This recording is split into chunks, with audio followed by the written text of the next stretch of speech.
আসসালামু আলাইকুম সম্মানিত ভিউয়ার্স। আজকে আমাদের অঙ্কটি হলো 160 টাকার একটি দ্রব্য ক্রয় করলে যদি 15% কমিশন পাওয়া যায় তবে উক্ত দ্রব্যটি ক্রয় করলে কত টাকা লাগবে।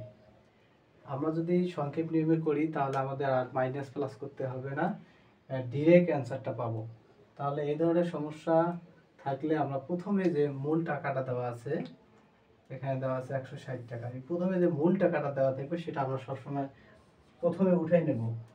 তারপরে যত পার্সেন্ট কমিশন দেওয়া থাকবে এটা নিয়ে আমরা একটু চিন্তা করে দেখি।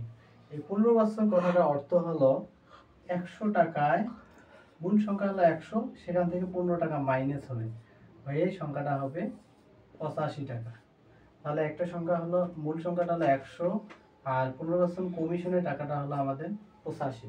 তাহলে আমাদের 160 টাকায় 15% কমিশনের মূল সংখ্যাটা কত হবে সেটাই আমরা বের করব।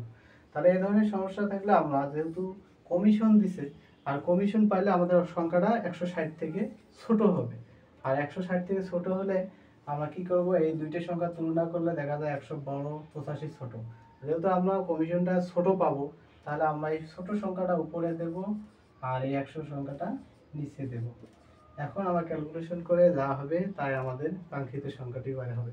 তাহলে আমরা যদি কাটাকাটি করি, 500 তে 85, 5 20 100, এই 0 0 কাটা, 2 1 2, 8 2 16, 8 17 27 টা 56, 6 হাতে 5, 8 8 5 13, 136 টাকা। তার মানে আমাদের কমিশন দেওয়ার পর 136 টাকা থাকলো।